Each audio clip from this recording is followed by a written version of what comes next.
દર વર્ષે ભાદ્રપદ મહિનાના શુક્લ પક્ષની ચતુર્થી તિથિએ ગણેશ ચતુર્થીનો તહેવાર ઉજવવામાં આવે છે. ભગવાન ગણેશનો આ ઉત્સવ 10 દિવસ સુધી ચાલશે છે, જેમાં ભગવાન ગણેશની મૂર્તિની સ્થાપનાથી લઈને વિસર્જન સુધી ઉત્સવ પૂર્ણ થાય છે. વૈદિક કેલેન્ડર મુજબ ગણેશ ચતુર્થી શુક્રવાર 6 સપ્ટેમ્બર 2024ના રોજ શરૂ થશે અને બીજા દિવસે એટલે કે શનિવાર 7 સપ્ટેમ્બરે સાંજે 5:37 વાગ્યે સમાપ્ત થશે.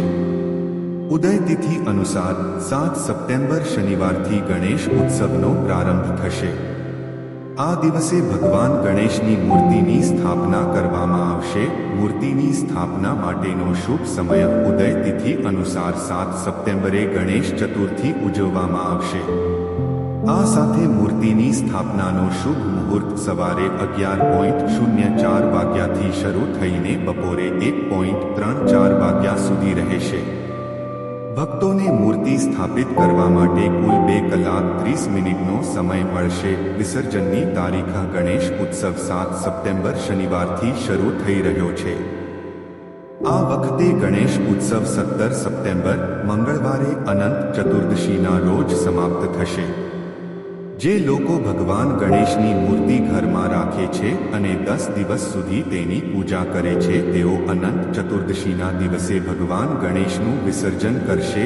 મૂર્તિ સ્થાપિત કરવા માટેનો સાચો નિયમ શુભ સમયે ઘરની ઉત્તર અથવા ઉત્તર પૂર્વ દિશામાં માટીની મૂર્તિ સ્થાપિત કરવી જોઈએ અને તેની મૂર્તિ જમણી બાજુએ સ્થાપિત કરવી જોઈએ. ભગવાન ગણેશ બેઠેલી સ્થિતિમાં હોવા જોઈએ. ભગવાન ગણેશની તે મૂર્તિના હાથમાં પવિત્ર દોરો હોવો જોઈએ અને તેની સાથે ઉંદર પણ હોવો જોઈએ. જે જગ્યાએ ભગવાન ગણેશની મૂર્તિ સ્થાપિત કરવામાં આવે છે તે જગ્યા પવિત્ર અને પવિત્ર હોવી જોઈએ. ભગવાન ગણેશની મૂર્તિ પશ્ચિમ તરફ હોવી જોઈએ. વિસર્જન પહેલા મૂર્તિને તે જગ્યાએથી બિલકુલ હટાવવી જોઈએ નહીં.